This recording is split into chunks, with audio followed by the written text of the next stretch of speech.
Hey everyone, we just wrapped up an amazing day checking out two bikes that are the same, but a little bit different. For this Dissected series today, we're gonna be taking a look at the Orbea Rallon. Let's get into it.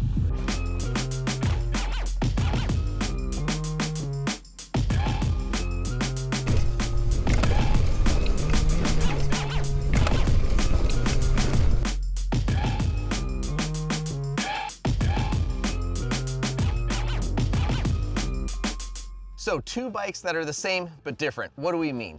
These are both Orbea Rallons and they are brand new. There's going to be 3 models available in the Enduro configuration, which means it's a 170mm rear travel bike with a 180 fork. On the other hand, you've got a 200mm chassis with a 200mm dual crown DH ready race bike. Both bikes are the same frame. They are identical in every way. They have internal storage, ability to run water bottle cage, steep and deep dropper post insertion levels. However, the spec and gravity link dictate what this bike's intended purpose is. Now make no mistake, both bikes' intended purpose is to go downhill fast. However, they take that seriousness tuned up to 11 or maybe like a 9.5 on this one.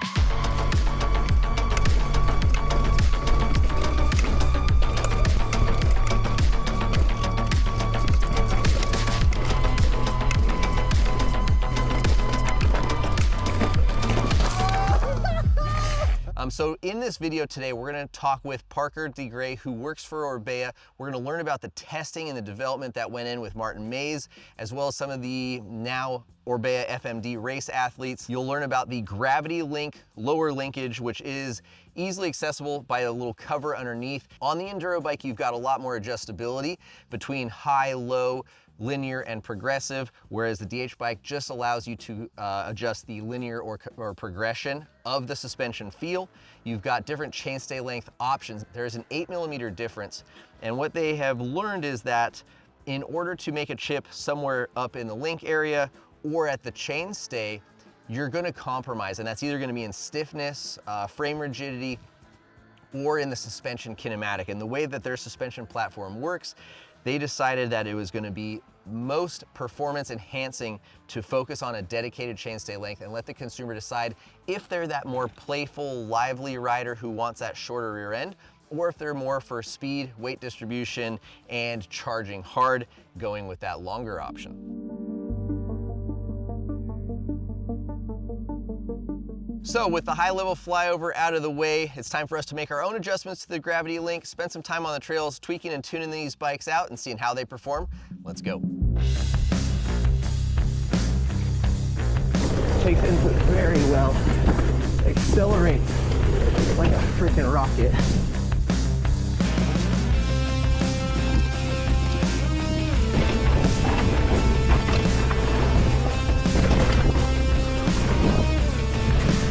Yeah. Hello, my name is Parker DeGray. I've been a lifelong mountain biker. I was lucky enough to be able to race downhill and enduro professionally for around 10 years. And then I was able to parlay that into an industry job. And being able to mix business and passion all in one has made this set of roles I've been able to have an absolute dream. So part of the reason that I touched a little bit on your background racing experiences, a lot of the testing and development, you're not just kind of parroting. Yes. Exactly. You have been on the other side or between the tape, so to speak. And so you know what your team is now looking for when it came time to test, develop, and evolve the next generation of bike, because you've lived and done that yourself, right? So when it comes to getting this next gen of Rallon going, what were some of the big goals that the teammates were coming to you about, or to the Orbea team, and wanting to improve and change? Everything kind of started back in 2021, and right around that time, Martin Mays was essentially, pushing for us to have a downhill bike. And we said, okay, let's do this thing. Let's bring the testing to the racing circuit. Let's bring it to the World Cup, and let's see what we can do at the highest level possible. And that's basically how we snowballed into a downhill program. We started with that, saw some immediate success, and we're able to go, okay, we're onto something. How can we develop this into the next Rallon? What does the next Rallon need to look like? We wanted a bike that could win World Cups. We wanted a bike that could do really well for your everyday rider, your bike park enthusiast. How do we create a package that can be versatile, fast, fun, but most importantly, something that's adaptable to just any type of rider and any type of conditions. And that's how we got into the current Rallon platform, something that can be kind of changed and molded to whoever that rider might be. So that evolution of bikes and development was the Rallon, and that was part of your testing, but like we also saw photos and videos of a Wild being tested. Can you talk a little bit about where the Wild and the Rallon being raced morphed into this project? With the Rallon platform in its, past state, we've kind of, basically worked through all the options we could with that platform. Looking into what we wanted to try next, we zeroed in on the Wild being a base platform that we could adjust and change, and it would be versatile enough for us to basically get the rest of our testing goals done. Because of the suspension performance that it kind of already had out of the box, it lent itself to being able to be adjusted to be a competitive World Cup bike, but also because it was an e-bike platform, it had a lot of space. And because of the space, we were able to play with weight. We were able to play with bottom bracket location. We were able to play with, mass changes in a bunch of different variables. In some ways, you could almost say the new Rallon is maybe more wild than old Rallon. I mean, visually, it's gone to the, a similar shock layout. It's gone to a similar frame support system, leaving that asymmetric frame and going to the double lower braces. So yes, in that way, it's definitely taken some cues off that bike, but I mean, it's essentially a culmination of what we've learned from both platforms.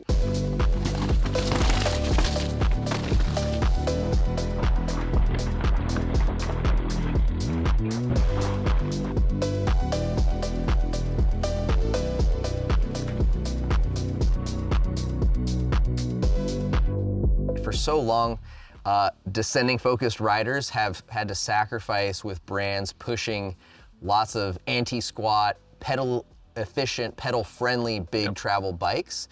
This bike, specifically the Enduro version, you have optimized for an e-shock, right? So the kinematics are tuned for descending performance as the priority and letting the shock do the work on damping and control when you're pedaling. Can you touch on why that was important? Anytime you get to a trailhead and you talk to somebody about their new bike, they're always going to tell you, any trail or enduro rider that is, about how well the bike descends, about what it does well going downhill, about how the suspension feels or what it's doing.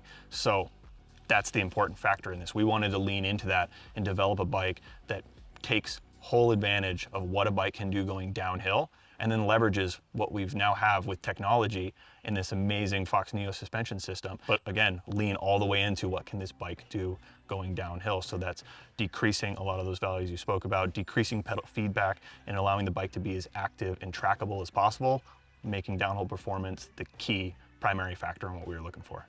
Talk to us about the different customization options that riders have to tune the way the suspension and bike handles. Absolutely. So below this little cover where the lower part of the shock mounts is what we're calling the gravity link. So it's actually a separate link that mounts within the frame. And that link allows you to do a multitude of things. You can change wheel size by just changing the link itself. So you can either have the bike as a 29er or as a mullet bike, just depending on what you're going for. And then within the link, where the lower shock actually mounts to it, you have 4 different adjustments. You can either adjust the bottom bracket height of the bike itself, or you can adjust the kinematics. So you have a progressive setting or a linear setting. It's about a 5% progressivity change between the two.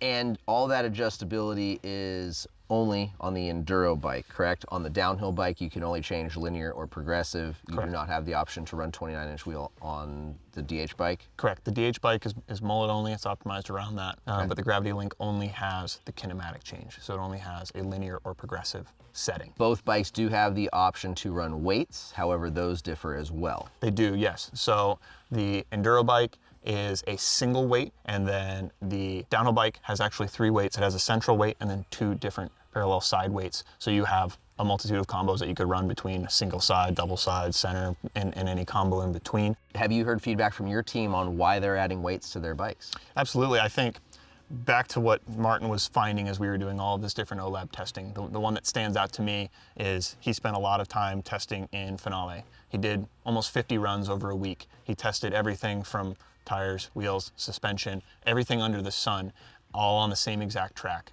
On the 5th day, somewhere in the middle of the day, we added weights to that Wild platform. Like I was saying, had all this space available in it so we could start to add some mass to it. We added a kilogram of weight, and what we found was the largest gains out of anything we'd played with the entire time was just adding the weight. Even at the most tired Martin has been, even at the most worn he'd been out through the entire time, we saw the biggest benefit by just adding the weight. The weight is something that can calm the bike down. It can add to traction and support. It can offer this kind of settled feeling, like you said, with the suspension. And is it great for everybody? Is it great for every track? No, but that's why it's tunable.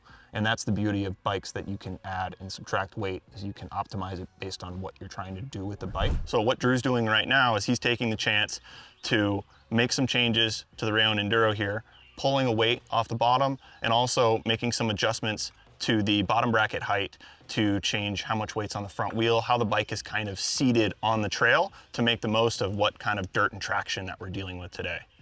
And something that you said, which was notable yesterday after our linear progressive change, was you wanted changes that were notably different, not like, I think I can tell a difference. Exactly. So talk about this thing right here. I mean, that's not light. Exactly, yeah. You look at the weight option here, something that can be added to the gravity link on the bottom of the bike. And the weight might seem like an interesting point on an enduro bike, because why do you want to make your bike heavier? But for those who are looking for a more stable feel, kind of add some planted nature to the bike, adding the weight can really make a huge benefit to that. If you've got a big day at the bike park, you're racing, or you're looking for just more of a gravity planted feel, adding the weight, which is a couple 100 grams, right easily down to the bottom bracket here, makes the bike just that little bit more planted. And then for the big pedaling day, or the day where you want a little bit more lively, poppy bike, you can easily pull the bike, the weight off the bottom of the bike with just a couple 4mm Allens, and all of a sudden now you have a little bit lighter platform. So as we just saw, accessing the gravity link, removing weights, all the changes, pretty simple and easy. Can you tell us what the gravity link is, how it came to be, and what exactly it is? Absolutely, yeah, how we ended up with this separate linkage system kind of sitting in the bottom of the frame. So, I mean, frankly, the gravity link allowed us to not have to deal with the confines of a frame itself. We were able to move mass down, move mass around, and basically it allowed us to use a similar frame for two different platforms by moving where the shock sits, where the weight sits, what it's able to kind of dictate in the entire frame geometry, just by simply having a different linkage system that floats within the frame. So the gravity link lets us have a lower center of gravity. It lets us have a versatile platform that works for different stroke length shocks and different intended uses between the downhill bike and the enduro bike, right? And then it also allows us to have a mounting point for all these different weights. So it kind of fit a multitude of goals and let us get to, you know, the best platform we could. Kind of backing up a little bit, but talking about versatility and adjustability, riders could theoretically buy one bike, right? Maybe they pick the Enduro and all of a sudden they're like, oh, you know what? Like, I don't really ride this as much as I do because now I have an e-bike, or I'm finding myself going to the bike park more. They can buy a new gravity link. So when you know, and hop then on, do a downhill fork? You could, yeah. When you hop on Orbea.com and you look at basically what we offer within our Mile or our Mile Orbea platform, that's all of our different customization options, right? And so you would need a different shock for that bike. It is a longer stroke shock in order to get that travel number out of it. And for those who are pretty handy, they could swap the gravity link, a shock, and a fork, and have a full-on downhill bike if you wanted pretty quickly. You'd still have your other trail parts on there, but it's something that, you know, could be kind of a versatile tool for anybody who, you know, wants to play with it and tinker. So speaking of chainstays, rear ends, adaptability, universality, right? Yep. Is universality a word? I don't think so. No, it is. Rear end spacing. Let's talk a little bit about that. Normally downhill bikes aren't running this sort of spacing. Yeah, so I mean, traditionally you see downhill spacing 150, 157, and we've chosen to go with 148, which isn't totally out of the norm. We are seeing some other downhill bikes with 148 boost spacing within their lineup, but really what 148 allowed us to do is, one, be a versatile choice for those who have only, you know, one wheel set at home, or have an enduro bike and a couple wheel sets. This is something that can plug into that. But also it met the flex characteristics that we were looking for in a bike. One of the main things we wanted to do with this bike is make something that was easy to ride, something that was versatile for a bunch of different tracks, and something that worked for a variety of riders. And that meant we didn't want something that was going to be so stiff it just beat you up to use.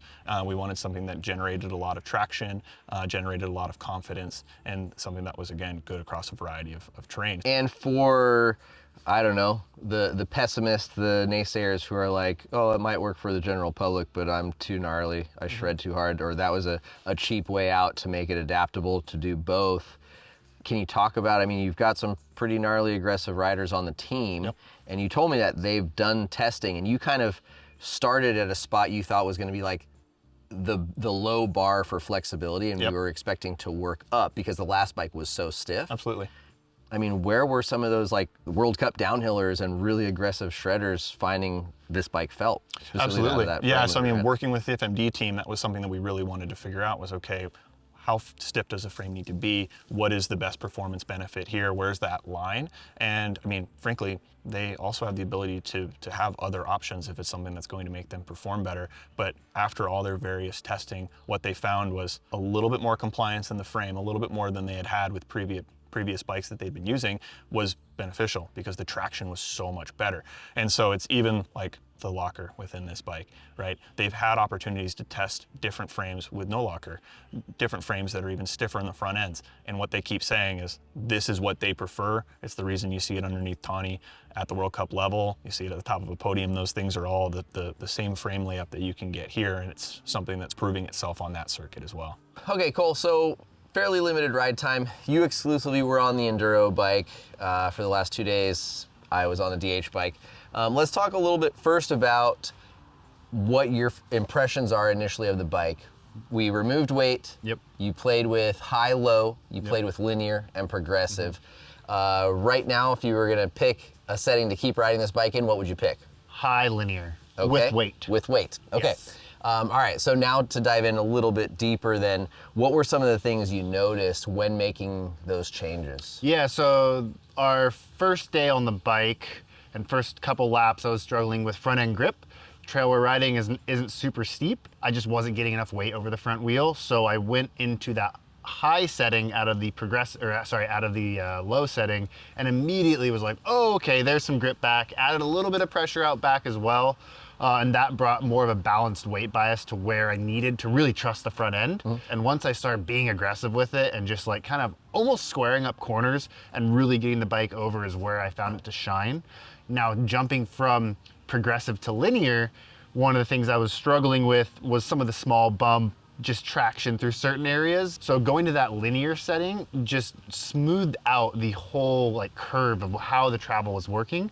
I didn't add any shock pressure, which I was quite surprised at, and still didn't fully bottom out. It was very noticeable. I think one thing to take away from this is some bikes have small changes, and these are relatively small in terms of numbers, but the impact on trail is huge, and what the bike was how the bike was feeling out on trail. Pulling the weight off was most noticeable in braking and how the bike tracked into some of those rough corners, and I preferred it with the weight on, actually. The Flow X, phenomenal shock. It develops speed like no other. It was crazy how much I could gain on you in some of those sections pumping. But if you are gravitating to more gravity-based riding, I think opting for an X2, or we've been talking a lot about the Neo Coil, and I think that is a absolutely perfect implementation of that technology. For sure. I think that, yeah, a Neo Coil on this thing would absolutely rip. You know, we talked about a little bit with Parker, and it's like, yes, the bike is designed to be downhill bias, which is great, but like it doesn't mean it sucks like climbing by any means. Like it's not a bike that you're just gonna regret your life decisions by like going out and pedaling. At least I don't suspect, and based on your feedback and feeling the platform that I'm getting out of the DH bike, you know, it was something Parker talked about like on the trail, was like, you can't have a bike that's totally wallowy and soft and has no support, because then you're not going to get any acceleration when you're pumping, even on a downhill bike. So you like he said, you kind of end up meeting in a pretty natural spot for pedal support. Moving into my time aboard the DH bike, we're running the bike in the long position. Unfortunately, we don't have any weights in the bike, and at the moment don't have any weights available. So that was something that we couldn't play with. Hopefully we'll be able to keep this bike for a long-term test and get some weights mailed to us and do a little playing around with that. You know, hearing that was like the actual biggest change with the testing, you know, all the geo, all the suspension, all the everything, the biggest change that they made from lap to lap to lap was when that weight was added. Has me pretty excited. Plus, I would really like to have that slightly more settled, smoothed out feel of having that added weight. That's like one of the things that I hear so many pro riders talk about when they ride their e-bike versus like their regular bikes is braking composure, braking traction, and cornering traction, just general smoothness of suspension. And that's something I find I've really learned to love about e-bikes, is just how good the suspension works with all that mass. Obviously there are downsides, and it's not going to be for everybody. Totally. But for me and my type of riding, I like that. Yeah. The long chainstay position, and honestly, I mean, you know, the trail that we're riding, like we said, I was really impressed. I oftentimes find on flatter, loose over hard trails that are unsupported corners, like I find myself being a little timid and nervous about weighting the front end and not getting it to corner as well as I want. And I was like really surprised at how well this bike cornered, even on a track that's like not overly steep in a majority of portions. Sure. And yeah, so I thought that was actually really cool and something that stood out to me. The rear end length, I noticed some pros and some cons. It's gonna take a learning curve, just like everything, right, when things change. So my timing of certain obstacles when it was like wanting to jump stuff was a little bit off, but there were obviously some good aspects of it. So far, prefer the linear setting. We didn't really talk about that. We started out in progressive, went to linear, and I found it was a little bit more like pillow-like in the landing, of like kind of floating over the roots. That platform you were talking about allows you to pull for things and allows you to move the back end around, and not a ton of jumps where we're at. I did conquer one jump that I've looked at a dozen times and finally just did it, and very predictable. The wheelbase, when you're like landing some of those big compressions, it feels like it lands and it just stays in, and then you can set up for the next corner with the speed you need. Yeah, so overall, I mean, quite impressed. I haven't yet officially made the pick because we've been, I guess, tasked with picking one of these to take home. I'm gonna pick the DH bike. Yeah. That's what I wanna ride more. What would you guys have picked if you were in our position? We'd like to know. There you go. If you have any other questions, things that we didn't touch on that you would like to know, let us know and we will try to reply to them down below. And if we don't have the answer, we'll reach out to the folks at Orbea. Thanks for coming along on another episode in our Dissected series. We'll see you out on the trails.